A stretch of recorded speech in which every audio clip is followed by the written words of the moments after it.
Good morning, noon or night everyone, depending on when you're watching this.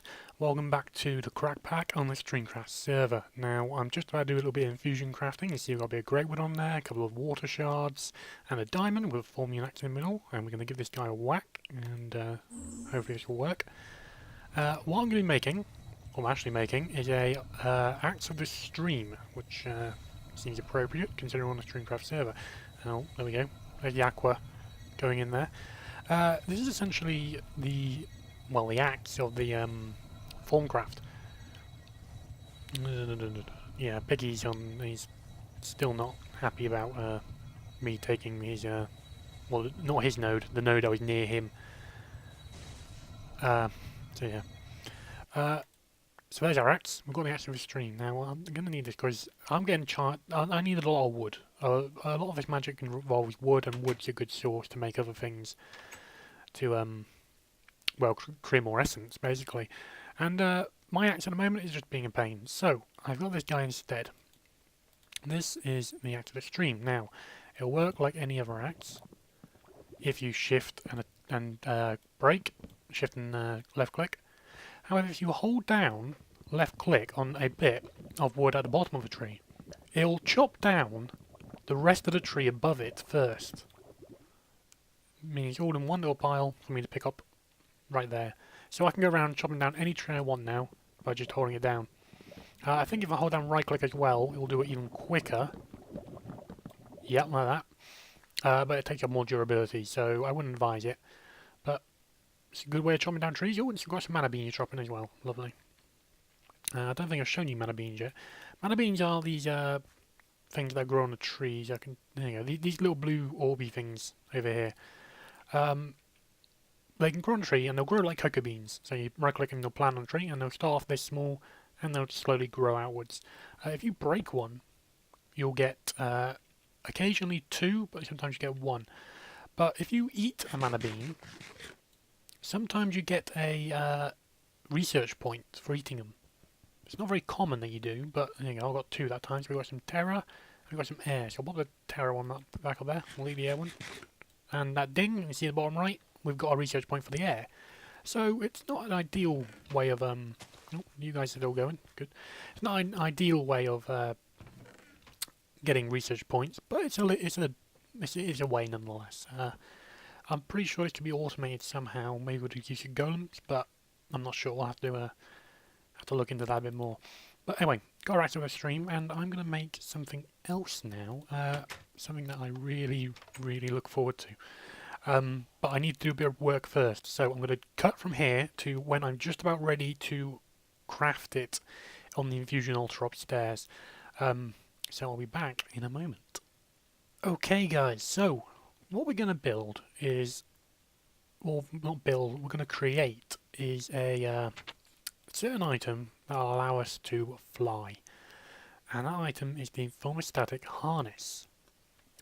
Now, it's a pretty complex recipe. Well, I say complex, it's quite unstable and requires a lot of things. And we need another pedestal. It requires 9 items around it, making it very unbalanced. You can see we've only got 8 of these pedestals around there, so I think we've got one more downstairs. But we may have to make some more. But that shouldn't be a problem. I think we've got some stone in here, and we do. No, I don't think we need to make one. I'm pretty sure I've got one. Yes, here it is. Arcane pedestal. So, ow. This is the problem with the boots. You can easily walk over your crucible and just get hit from the boiling water. You start boiling yourself. So we're going to pop this guy down. I think about here. And see, it's going to be unbalanced, and there's nothing we can do about that. We can have a look in here as well then. So we need 16 Iter, 32 Mechana, 32 Potentia, and 32 Volatus. Now the Volatus we've got plenty of. The Potentia, yep, plenty of that as well. The Mechana, yep, loads of that. And the Iter 29, is that enough? Yeah, we only need 16. So we've got enough stuff. Now, we can pop the chest plate on there. We need to put the 2 air shards down, 2 grey wood planks. Pretty sure this is right. 2 air shards, 2 grey wood planks, 2 iron, 2 gold. So 2 gold, 2 iron and a comparator. So that goes down there. And I just want this thing with infusion crafting, you have to check you're right, because if it goes wrong, all the stuff gets wasted, there's flux everywhere, and it just becomes a mess. So I think we're good. I've got spare of everything, just in case something goes wrong. No, one thing you should know, infusion crafting, the item in the middle will never pop off. That will never pop off. It's only the stuff around the edge that will. So I don't need another chest plate. So we're going to grab our wand and hopefully this goes well. I don't want it to fail. So straight away, that popped off there. So that was a bit of gold. So pop that down there, break it. Quick, quick, quick, quick, quick, quick. Hang on, the gold's not been destroyed, but it popped off. Okay, so that's good, we're okay. Everything else is fine. As soon as we get the aspects sucked up in there. Oh god, that blew up. That was a bit of iron then. As soon as we get the items sucked up in there, well, the aspects sucked up in there, the items will follow, and then we can start to relax a bit. Ah, come on, come on. Okay, so start sucking up. Oh no, it's still sucking up some mechana. Come on, nothing else pop off. My candle popped off as well. Let's break this while we're at it. Pop the candle back down. Still sucking up some itor. Come on. It's a long process, this one. Look at this. Keep going. So okay, sucked up the air shards. It's now sucking up the planks. And the comparator. Now the gold. Oh, come on, please work. Gold's been sucked up good. And the iron. Come on, nearly there. And we should be done! Yes! Thermostatic harness, look at that. Now this guy will, if we right click it, you'll see we have this little interface here. So we can place this on our chest like that, and it looks pretty awesome. You get this little bar on the left as well. So press F5, look at that. It's a bit of a mess on your back, but you know, doesn't look too bad. Anyway, so we need to take this off first. And this doesn't fly on, well, this doesn't fly on nothing, does it? It flies off magic. And so in here we have to put in, if we check our book, a jar of potentia.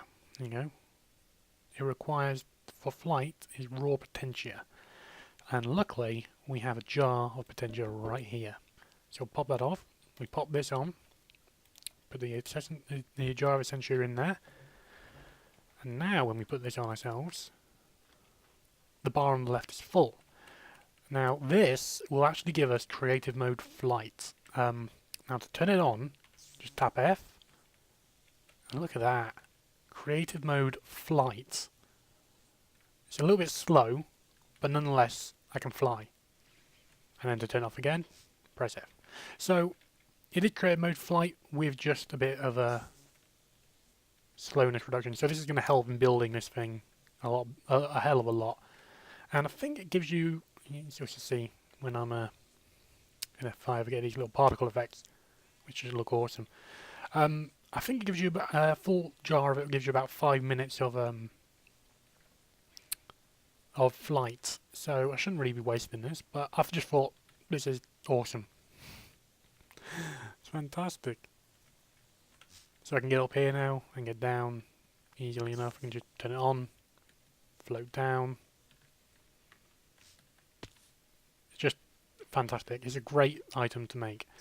So if I want to get back upstairs, it's just really... So yeah, there we go. We have made ourselves the thermostatic harness, and we can fly. I know there's other mods on here like jetpacks and whatnot that can make you fly as well, but I prefer this. This is much better. It's much cooler. So yeah, I don't know how long I've been recording for, because obviously there's been this bit and the other bit, and don't know if there's anything else. Next thing I want to work. I'll tell you what I want to work on next. I want to work on this stuff, the runic armor. Now the runic armor is really awesome. It's basically armor that doesn't... Okay, let me try and explain this. Armor that the armour I'm wearing now, so my boots and my harness and my goggles, they all give me these little armour bars here. The runic armour doesn't give you the armour bars, it basically absorbs damage first. So if I got hit now, I'd still take damage. The runic armour would take the damage for me, and when it runs out of power, then I'd take the damage. So it seems to be, it looks a lot better. It seems to be a better form of armour. So that's what we're going to work on next. It's going to require a few things. I'm definitely going to need some more shards first. Some air shards, because it requires a lot of potential and armour and magic. And then all this cloth, and then the primal charges, which require each one of the shards. So it's quite a long way away, but I'll be working on that between now and the next one. Other than that, I'm going to fly away, and I'm going to go show off to Smelt and Ross and Robbie, and I'll see you all later on. Thanks very much for watching, and see you later. Bye bye.